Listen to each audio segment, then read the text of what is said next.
Bienvenidos a El Intercambio.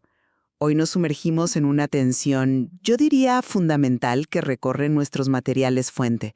Este delicado equilibrio entre las medidas de salud pública, como la vacunación, que están diseñadas para proteger a la comunidad, y por otro lado, el derecho individual a la elección. Especialmente cuando hablamos de las decisiones de los padres sobre la vacunación de sus hijos. Sí, y esta discusión, surge de una variedad de relatos, de análisis históricos y también de debates políticos muy actuales sobre las vacunas. La pregunta central que nos convoca hoy es, ¿cómo pueden las sociedades sopesar, por un lado, la necesidad imperiosa de proteger la salud colectiva contra enfermedades prevenibles, y por otro, el respeto igualmente importante a la autonomía individual y a la autoridad de los padres en decisiones médicas? Desde mi perspectiva, yo defenderé la primacía de la salud pública y, claro, la contundente evidencia científica que respalda la vacunación generalizada como un pilar, diría, esencial para el bienestar comunitario. Y yo, por mi parte, argumentaré enfatizando la importancia crucial de la elección informada de la libertad individual y también la necesidad imperativa de abordar las preocupaciones sobre la seguridad de las vacunas con total transparencia y un profundo respeto por las perspectivas individuales. Perfecto. Permíteme entonces comenzar exponiendo mi posición. Mira, la evidencia científica es, francamente, abrumadora. Las vacunas representan una de las herramientas de salud pública más seguras y efectivas jamás desarrolladas. Han prevenido literalmente millones de muertes y enfermedades graves a nivel mundial. Basta pensar en la erradicación de la viruela, que fue un logro monumental, o el control casi total de la polio, el sarampión, la tosferina, enfermedades que antes causaban estragos, ¿no? Su poder no reside únicamente en proteger al individuo vacunado, sino en algo más amplio, la inmunidad colectiva, lo que a menudo llamamos efecto rebaño. Esto es absolutamente vital para proteger a los miembros más vulnerables de nuestra sociedad. Los recién nacidos, que son demasiado jóvenes para ser vacunados, las personas con sistemas inmunitarios comprometidos, los ancianos. Nuestros materiales, de hecho, nos presentan ejemplos conmovedores, como el caso de Levi, un bebé expuesto a la varicela, o niños inmunodeprimidos que dependen de ese, digamos, capullo de protección que solo una comunidad altamente vacunada puede ofrecer. La historia, si la olvidamos, nos recuerda los peligros. La polio dejando secuelas de parálisis y muerte. El sarampión causando altas tasas de hospitalización y mortalidad antes de la vacuna triple vírica o MMR. Sarampión, páperas y rubéola. Incluso brotes recientes y mortales de sarampión en lugares como Estados Unidos y Samoa en pleno siglo XXI. La disminución actual de las tasas de vacunación, que están cayendo por debajo del umbral necesario para mantener esa inmunidad colectiva, ya está teniendo consecuencias tangibles y peligrosas. Vemos el resurgimiento de enfermedades que creíamos controladas, como pasó con brotes de sarampión en Texas que incluyeron muertes infantiles o las muertes recientes por tosferina. Una parte significativa de la reticencia actual, lamentablemente, se alimenta de desinformación persistente y completamente desacreditada. Pensemos en el infame mito que vinculaba la vacuna MMR con el autismo, originado por el fraude científico de Andrew Wakefield, o los temores sin fundamento sobre el timerosal, un conservante que ya ni siquiera se usa en la mayoría de las vacunas infantiles. A esto se suma una creciente politización que explota los miedos legítimos sobre la libertad personal, a menudo vinculada a figuras como Robert Kennedy Jr. y a políticas como las que hemos visto recientemente en Florida, que buscan debilitar los requisitos de vacunación. Las decisiones sobre vacunas, insisto, no son puramente individuales. Tienen implicaciones profundas para toda la comunidad, y los mandatos escolares han sido, durante décadas, una piedra angular del éxito de la salud pública. Entiendo la fuerza de esos argumentos basados en la protección colectiva, de verdad, pero mi enfoque parte de una perspectiva algo diferente.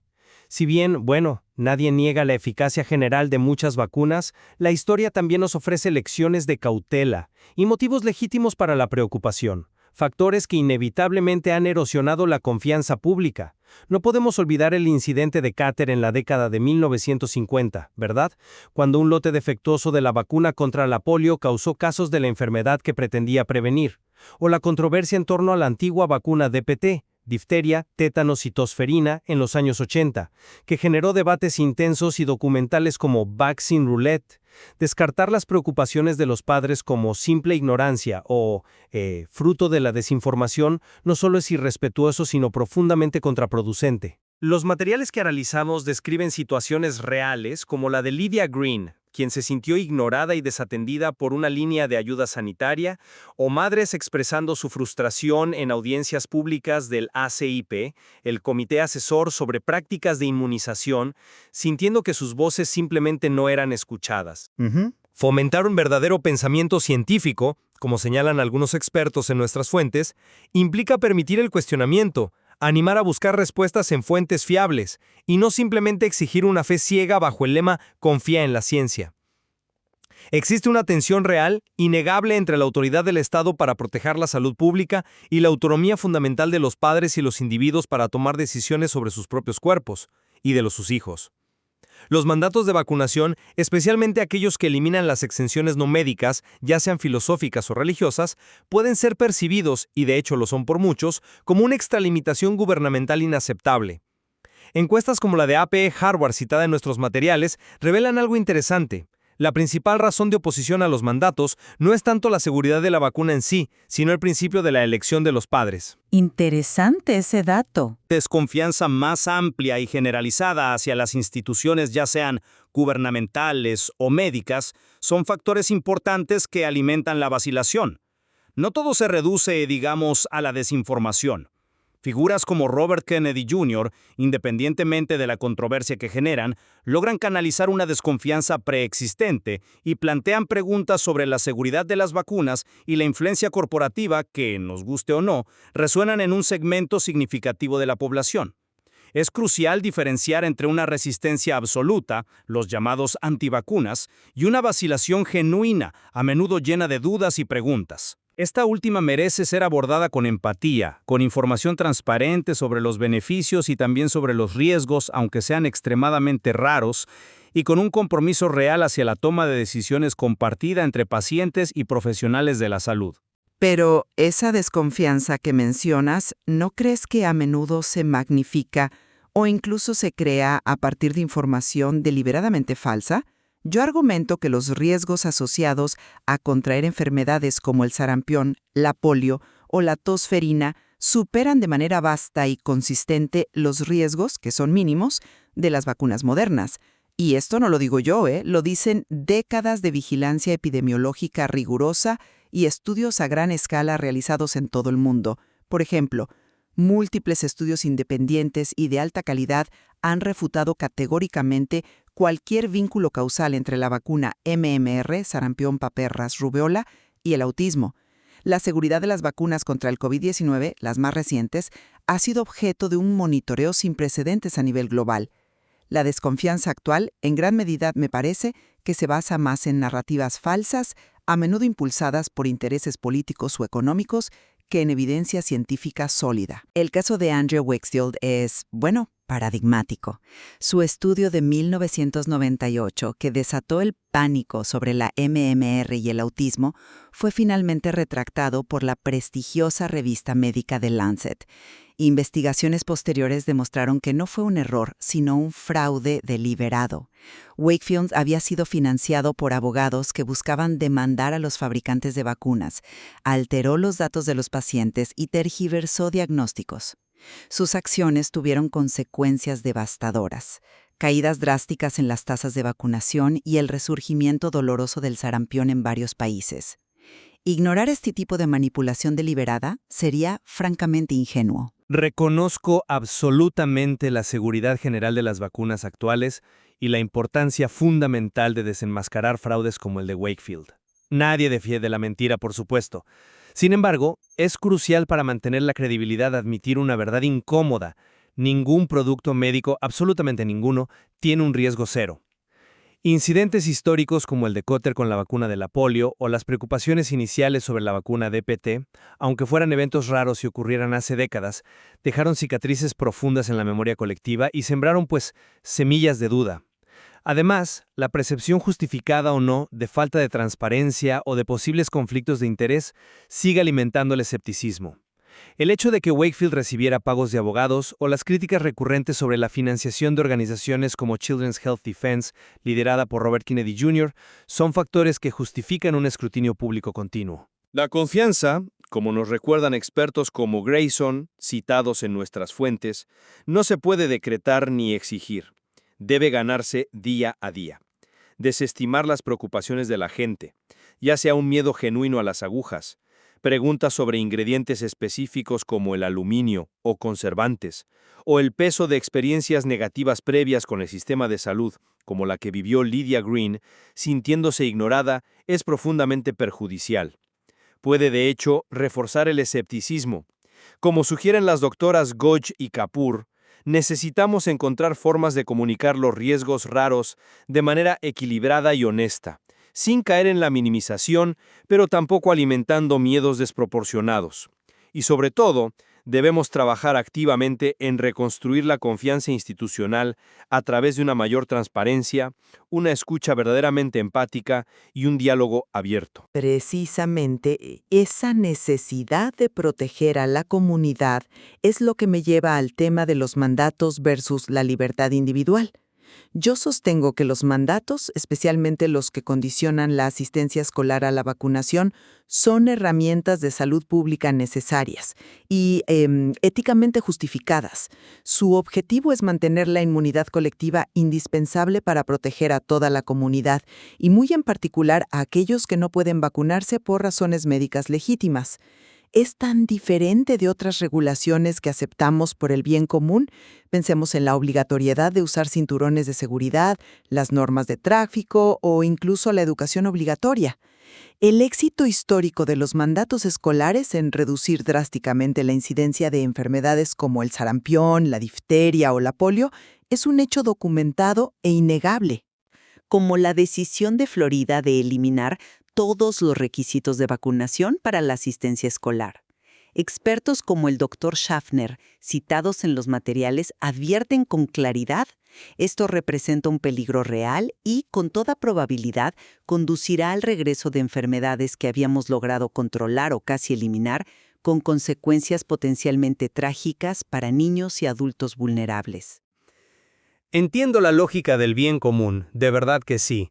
Pero precisamente ahí radica el núcleo de la tensión ética.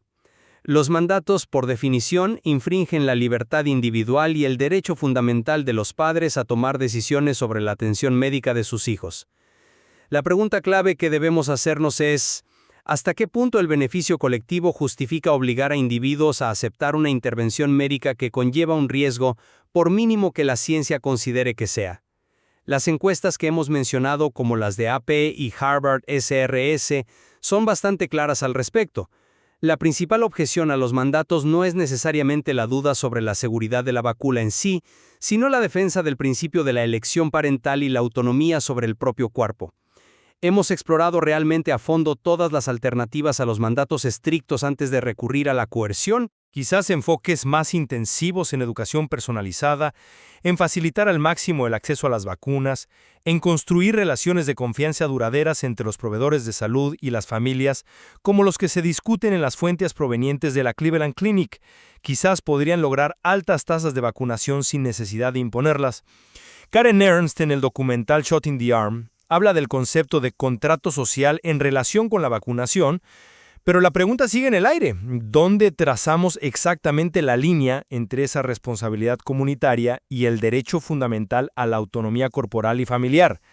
No es una respuesta fácil ni obvia, ¿verdad? Cierto. Y esta complejidad se ve enormemente magnificada por el papel crucial que juegan la información y, lamentablemente, la desinformación. Estoy completamente de acuerdo en que la comunicación es clave, pero no podemos ser ingenuos.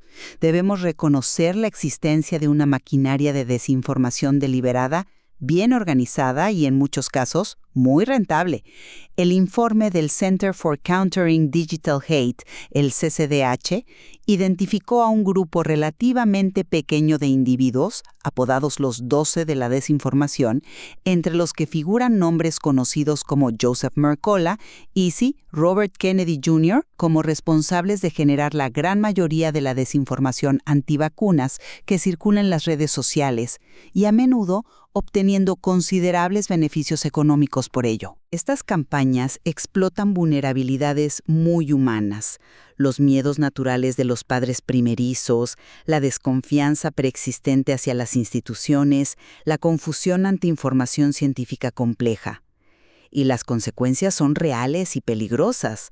Brotes de enfermedades prevenibles, hospitalizaciones innecesarias, incluso muertes, como tristemente vimos en los brotes de sarampión en Samoa o Texas. Por eso, estrategias proactivas como el pre-bunking, es decir, advertir a la gente sobre las tácticas y narrativas de desinformación antes de que se expongan a ellas, y el fomento activo del pensamiento crítico y la alfabetización mediática, como ilustra el caso de Nikki Hill Johnson, quien reevaluó sus fuentes de información, se vuelven herramientas vitales en este escenario. Coincido plenamente en el peligro real que representa la desinformación deliberada y quienes la promueven con fines económicos o ideológicos, como figuras como Del Big Tree con su show y sus tácticas mediáticas. Sin embargo, creo que reducir el problema únicamente a estos malos actores sería simplificar demasiado. La vacilación ante las vacunas tiene raíces más profundas y complejas. La falta de acceso a información que sea clara, culturalmente relevante y verdaderamente confiable es un factor importante.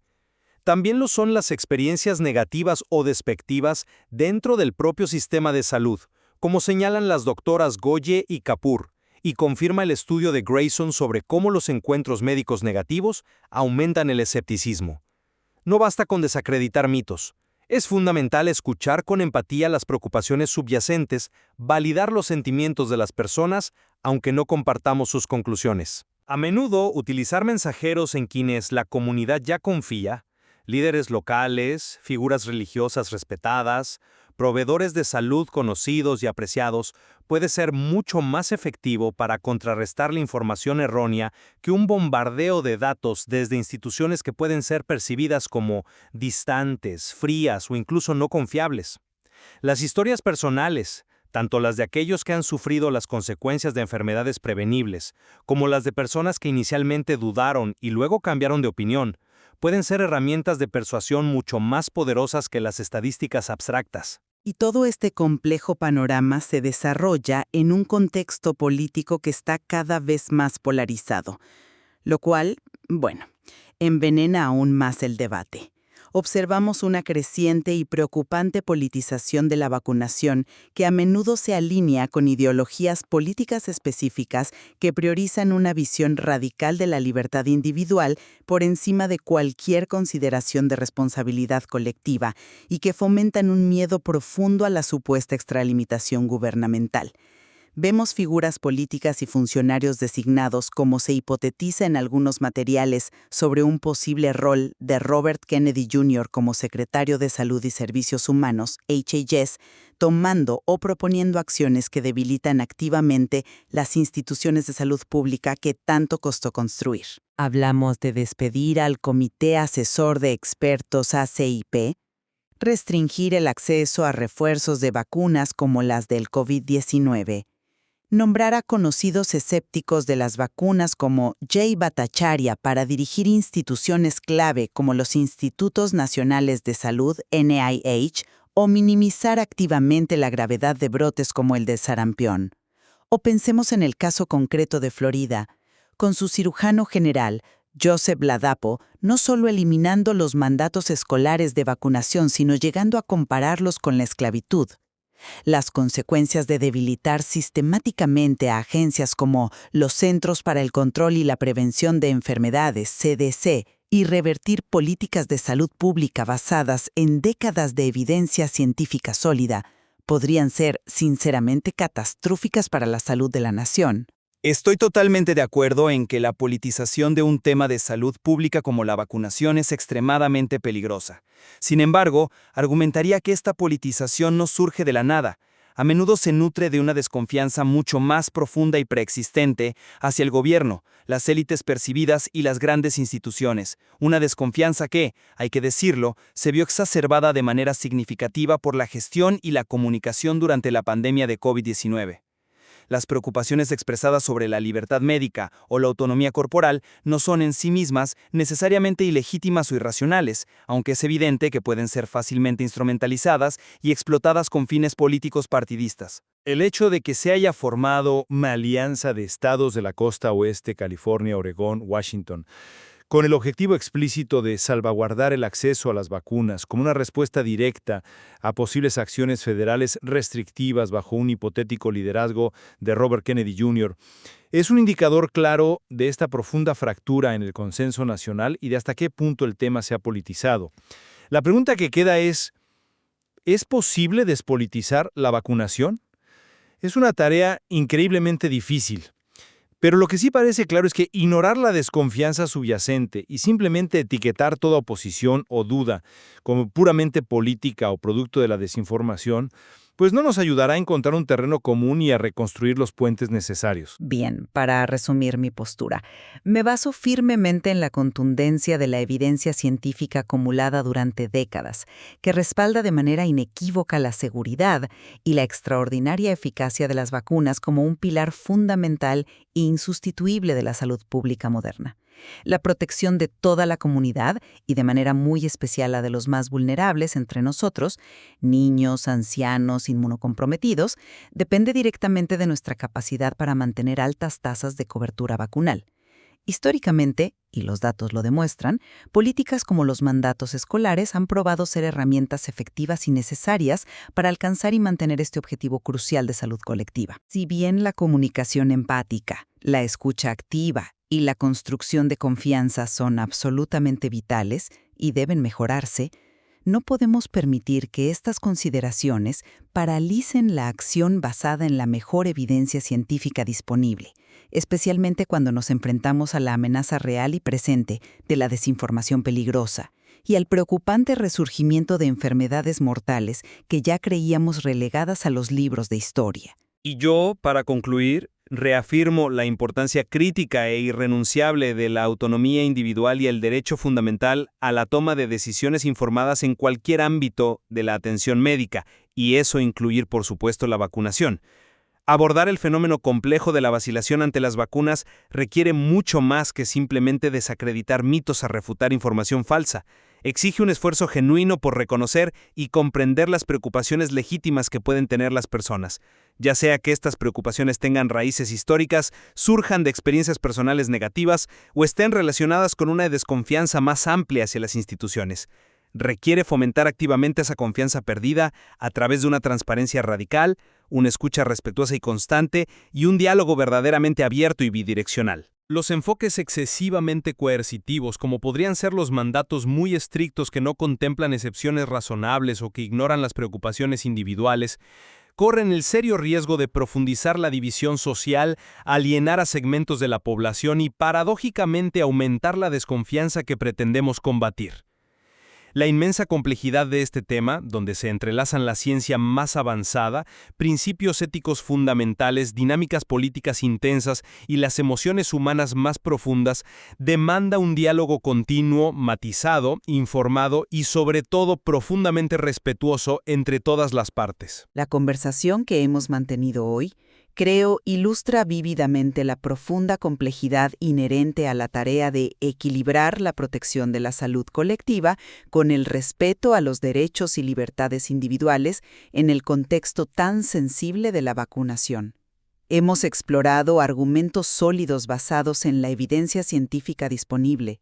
Hemos repasado lecciones aprendidas de experiencias históricas, hemos tocado preocupaciones éticas fundamentales y hemos analizado el innegable y creciente impacto de la polarización política y del flujo constante de información y desinformación en nuestra sociedad actual. Ciertamente. Queda claro que no existen respuestas fáciles ni soluciones únicas para este desafío. Los materiales fuente que hemos examinado hoy ofrecen una enorme riqueza de matices, datos y perspectivas adicionales que sin duda merecen una consideración más profunda por parte de quienes nos escuchan. Continuar explorando estas fuentes con una mente abierta y crítica puede sin lugar a dudas enriquecer y profundizar nuestra comprensión colectiva de este desafío social tan crucial, persistente y relevante para todos nosotros.